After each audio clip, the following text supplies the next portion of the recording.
સુરત શહેર traffic police અને સુરત મહાનગરપાલિકા દ્વારા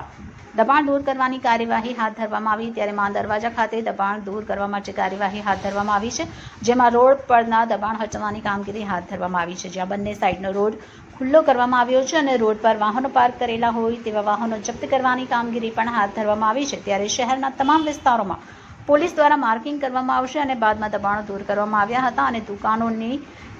સીલ મારવાની પણ કામગીરી હાથ ધરવામાં આવી છે। સાહેબ, કઈ રીતે ટ્રાફિક પોલીસ દ્વારા કામગીરી અને કેટલી અસર આવે છે? આપ સૌ જાણો છો કે માનનીય પોલીસ કમિશનર શ્રી અનુપમસિંહ ગેહલોત સાહેબ તેમજ અમારા ટ્રાફિકના જેસીપી ચૌધરી સાહેબ અને ડીસીપી વાનાણી મેડમની સીધી સૂચના અને માર્ગદર્શન હેઠળ અમે ટ્રાફિકની સમસ્યાઓ ઓછી થાય, નાગરિકોને ઓછામાં ઓછી તકલીફ પડે એના માટે ઘણા સમયથી ડ્રાઈવ ઝુંબેશો અલગ અલગ ચલાવી રહ્યા છે, જેમાં સીપી સાહેબ તરફથી રોડ પરના ખાસ કરીને જે અડચણરૂપ દબાણો હોય કે વ્હીકલ જૂના હોય, ભંગાર પડ્યા હોય એને હટાવવાથી જે નાગરિકો વાહન ચાલકો છે એમને એક સ્મૂથ રોડ મળે અને એ લોકો જ્યાં જવા માંગતા હોય ત્યાં સારી રીતે જઈ શકે એના માટે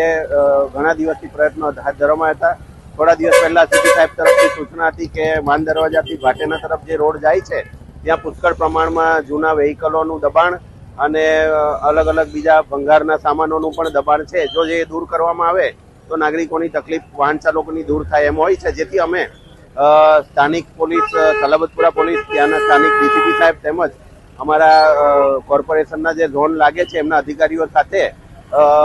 ચર્ચા વિચારણા કરી આજ રોજ અમારે આ જે રોડ છે એનું તમામ દબાણો અને સાફ સફાઈનો એક કાર્યક્રમ હાથ ધરવામાં આવ્યો હતો, જેના કારણે આજે માન દરવાજાથી ભાટેના સુધીનો રોડ ક્લિયર કરવામાં આવ્યો છે। જે વાહનો અમારે ટોઈંગ કરવાની જરૂરત લાગી છે એને અમે ટોઈંગ કર્યા છે અને હવે અમે આરોગ્યના ટીમની રાહ જોઈ રહ્યા છે જે લોકો આવીને સફાઈ કરે અને રોડની જે ટીમ આવે તો રોડ એક ફિનિશિંગ થઈ જાય તો